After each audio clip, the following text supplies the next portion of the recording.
prière. Et bonsoir à toutes et à tous. Bonsoir.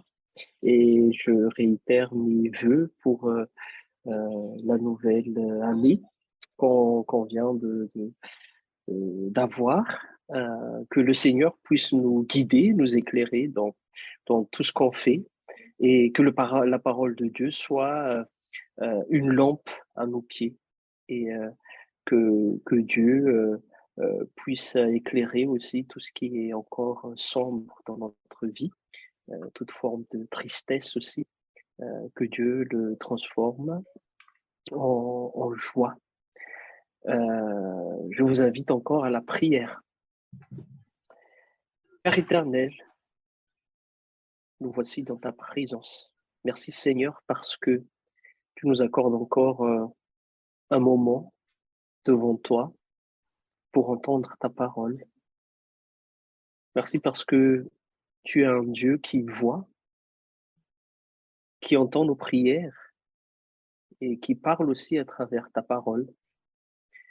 Seigneur, que ton Esprit Saint, Seigneur, visite chacun de nos cœurs et aussi que l'Esprit Saint soit le guide de ton serviteur pour que je puisse proclamer la bonne nouvelle, ton amour envers nous.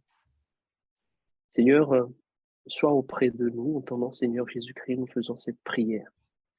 Amen. Donc, comme ce qui a été annoncé tout à l'heure, donc le thème pour ce soir, pour commencer cette année 2023, c'est avoir une vie de prière. Donc, c'est une vie de prière tirée, excusez-moi, tirée de Matthieu chapitre 6, verset 6, que je vais lire au nom de Jésus. Mais toi, quand tu pries, entre dans ta chambre, ferme ta porte et prie ton Père qui est là dans le lieu secret. Et ton Père qui voit dans le secret te le rendra ouvertement. Amen. Ce qu'il faut savoir, c'est que l'évangile, selon Matthieu, a été a été envoyé pour des Juifs croyants en Christ, et donc des Juifs qui ont un background de connaissance du judaïsme, donc de la Torah. Et ce qui est très intéressant, c'est que là, ici, dans Matthieu chapitre 6, on est en plein dedans, dans ce que l'on appelle le sermon sur la montagne. Donc, le sermon sur la montagne, Jésus a fait une sorte de prédication, Jésus a enseigné sur la montagne. Et donc, c'est dans tout le chapitre de Matthieu, chapitre 5, 6, 7. Pourquoi sur la montagne? Et pourtant, si on regarde l'évangile de Luc, on voit aussi Jésus qui fait un sermon, mais sur la plaine. Parce que tout simplement, comme je viens de dire tout à l'heure, cet évangile-là a été envoyé à des Juifs croyants en Christ. Et Jésus est le nouveau Moïse. Moïse a cherché les 10 commandements dans la montagne. Et ici, c'est Jésus qui donne aussi à ses fidèles une sorte de 10 commandements, mais il donne la loi de Dieu, la volonté de Dieu. Et c'est pour ça que on voit dans, dans ce sermon sur la montagne beaucoup des 10 commandements, mais que Jésus interprète, actualise dans leur contexte. Ce qui est très intéressant, c'est que donc si c'est Jésus qui est le nouveau Moïse, qu'est-ce qu'il a fait Moïse? Moïse, il a libéré le peuple de l'esclavage en Égypte. Donc Jésus aussi, il nous libère de l'esclavage du péché. Jésus nous libère Et c'est ça le nom de Jésus qui a été annoncé dans Matthieu chapitre 2, je pense. Tu lui appelleras Jésus, donc Yeshua, qui vient de l'hébreu Yeshua, qui veut dire Dieu qui sauve. Tu l'appelleras Jésus parce que c'est lui qui libérera son peuple du péché. Et deuxième chose aussi, si Jésus se présente comme le nouveau Moïse, donc ce Jésus-là, qu'est-ce qu'a fait Moïse? Moïse a conduit le peuple dans la terre promise. Et Jésus aussi, pour nous, c'est le chemin, la vie, la vérité qui nous emmène dans la terre promise. Et la terre promise, c'est la vie éternelle. Mais on n'attend pas pour, je ne sais pas, la fin du monde, la vie éternelle et tout ça, mais on peut déjà vivre cette paix du cœur dans le moment présent avec Jésus. Donc ça contextualise juste le verset qu'on a pris ce soir. Donc on va parler de la prière. Qu'est-ce que c'est la prière? La volonté de Dieu qu'on vient d'entendre tout à l'heure nous parle de prier sans cesse. Et donc comment on fait pour prier sans cesse? Donc normalement donc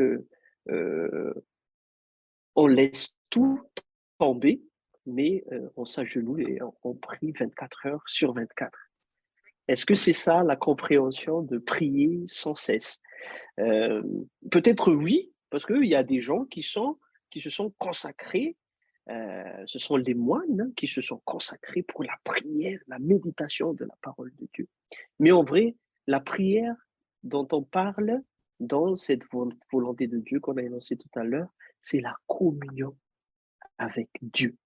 C'est la communion. Avoir une vie, avoir une relation intime, être connecté comme vous.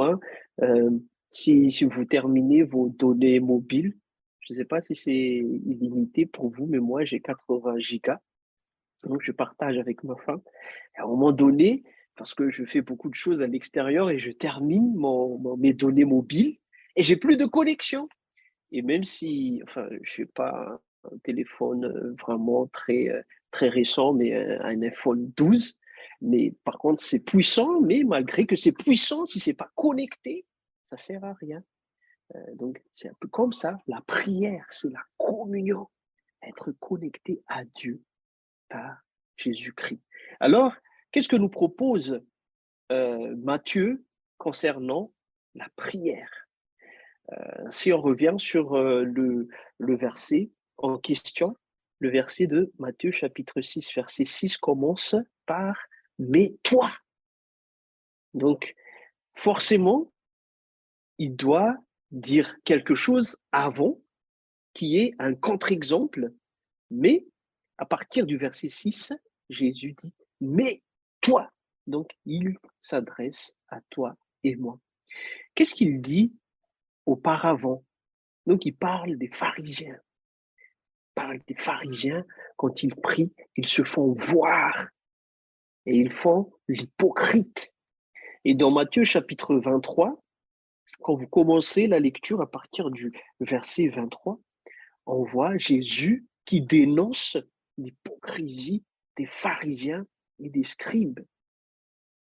Jésus dit que vous êtes comme des tombeaux qui sont bien décorés, mais à l'intérieur, il y a les ossements.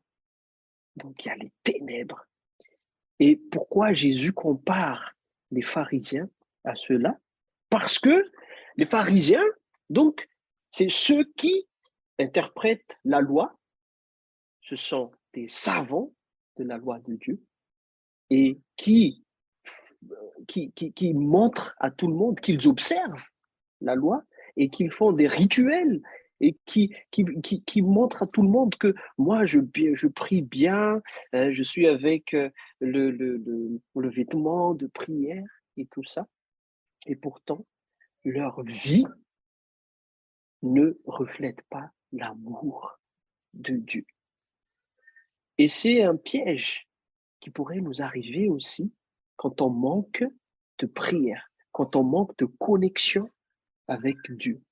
Peut-être, il nous arrive de se montrer, hein, moi, j'aime bien prier, moi, je sais prier sur Facebook, Instagram, TikTok, je ne sais pas quoi, on partage des versets bibliques, et pourtant, quand on arrive à la maison, on est colérique, on est méchant avec ce qui nous entoure, on est méchant avec les frères et sœurs en Christ, on prononce des mots qui blessent. Donc, c'est à cela que Jésus nous fait garde. Mais toi, tu n'es pas comme ça. Toi, tu ne fais pas semblant de prier, mais tu pries avec l'esprit et vérité, parce que Dieu cherche les personnes qui prient comme ça. Donc, deuxième chose, qu'est-ce qu'on doit faire alors? Qu'est-ce qu'on fait alors quand on prie? La parole de Dieu nous dit ici, c'est Jésus lui-même qui dit, mais toi, quand tu pries, entre dans ta chambre, ferme ta porte et prie ton Père qui est là dans le lieu secret. Donc c'est dans l'intimité, c'est au plus profond de nous-mêmes. Pourquoi il faut fermer la porte? Parce que si on ne ferme pas la porte, nous sommes étourdis par le bruit, nous ne sommes pas concentrés. Et si quand on parle d'une porte qui ferme, c'est que qu'on abandonne tous nos soucis devant Dieu. Parce que avec les inquiétudes, avec les problèmes qu'on va faire face, avec tout ce qui nous pèse, on ne peut pas voir Dieu. Dieu sera caché par ces choses-là. On n'arrive pas. Après 10 secondes, on repense à nos soucis. Mais entrer dans le lieu secret, fermer la porte, être déconnecté de tous nos soucis. Jésus lui-même nous dit, venez à moi, vous tous qui êtes chargés et fatigués, je vous donnerai du repos. Et dans ce repos, dans ce calme que Dieu nous donne, rendez-vous. Je sais que c'est pas facile, hein, parce que en tant que jeunes responsables, nous avons toutes nos responsabilités dans nos dos. Donc, on pense à ceci, on pense à cela. Mais avoir un temps calme dans la présence de Dieu. Et le fait d'entrer dans ce lieu secret, quand il y a la présence de Dieu, dans l'Ancien Testament, l'homme ne survit pas. Quand Dieu se montre, on ne peut pas voir Dieu parce que c'est le Dieu très saint, 3 fois saint. Et même quand le peuple d'Israël voulait voir Dieu dans la montagne, il ne pouvait pas. Dieu a dit, si vous montez, vous mourrez. Parce que nous sommes des êtres pécheurs. Nous sommes des êtres pécheurs. Heureusement, la bonne nouvelle, c'est que Dieu nous a donné Jésus. Et c'est Jésus qui est notre médiateur. C'est par lui que nos péchés sont pardonnés et on peut rencontrer le Père dans le secret. La parole de Dieu nous dit, non, le bras de l'Éternel n'est pas devenu trop court pour sauver, ni son oreille trop dure pour entendre, mais ce sont vos fautes ou vos péchés qui ont fait la séparation entre vous et votre Dieu. Ce sont vos péchés qui vous l'ont caché et l'ont empêché de vous écouter. Il faut d'abord s'examiner devant Dieu et demander pardon et se repentir. Parce que Dieu est fidèle et il nous pardonne en Jésus-Christ si nous confessons nos fautes. Et étant en communion, donc c'est là la communion, la connexion, étant en communion avec Dieu, nous formons un avec Dieu, en communion. par Jésus-Christ. Nous entrons en communion avec le Père.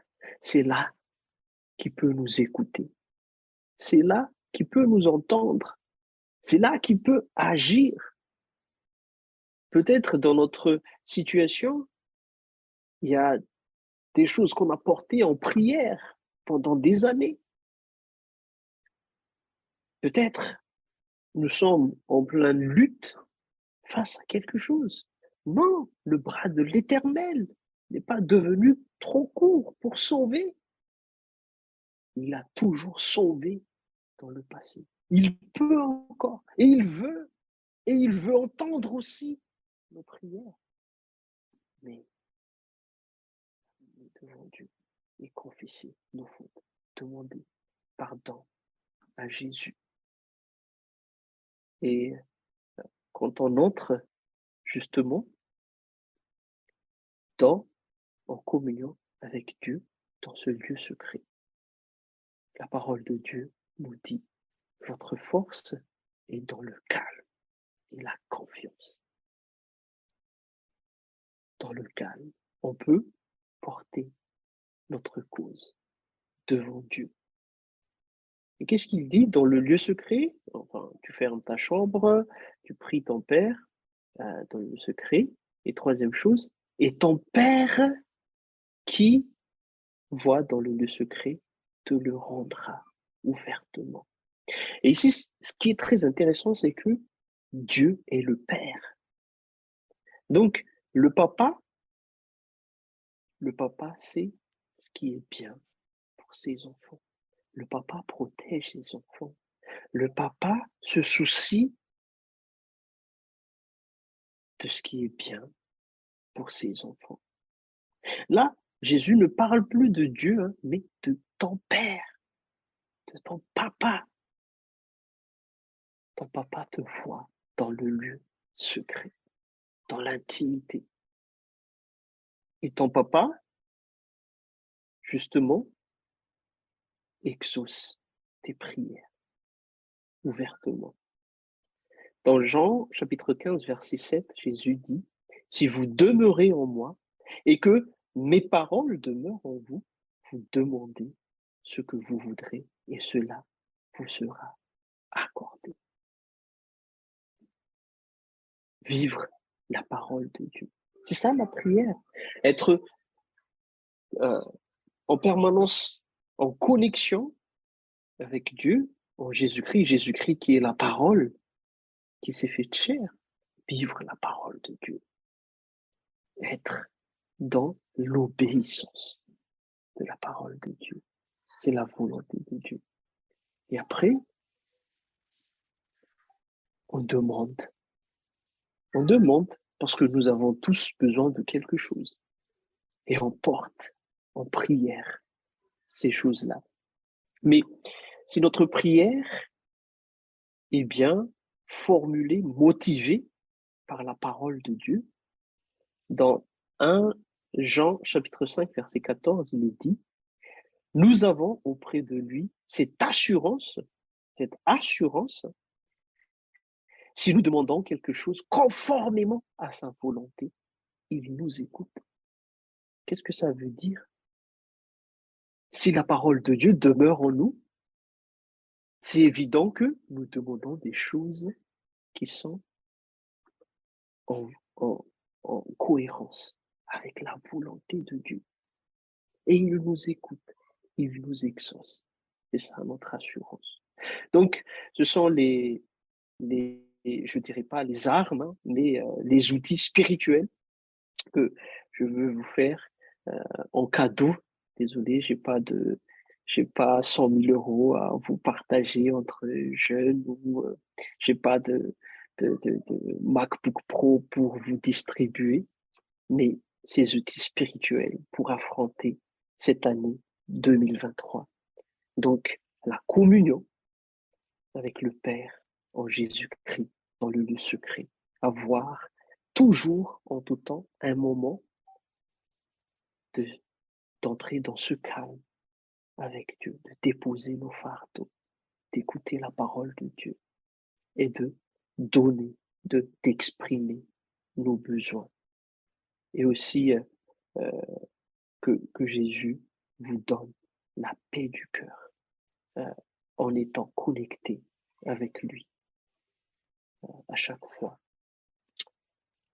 Voilà, à Dieu seul soit la gloire. Prions.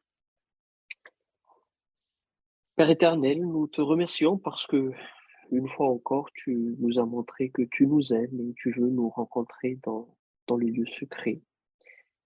En tant que Père, toi, tu connais nous tous, tes enfants. Et aussi, tu cherches ce qui est bien pour nous. Donne-nous, Seigneur, la foi et le cœur repentant aussi pour qu'on puisse s'unir, communier avec toi et être dans l'obéissance à ta parole. Et aussi que tu exauces, Seigneur, chacune des prières. Tu connais ce qui nous pèse, tu connais nos inquiétudes, tu connais aussi nos luttes, tu connais nos batailles, Seigneur. Que tu nous rendes vainqueurs par toi, Jésus, qui nous aime. Et nous te remettons entre tes mains aussi la suite de cette cellule de prière. En ton nom, Seigneur Jésus-Christ, nous faisons cette prière. Amen.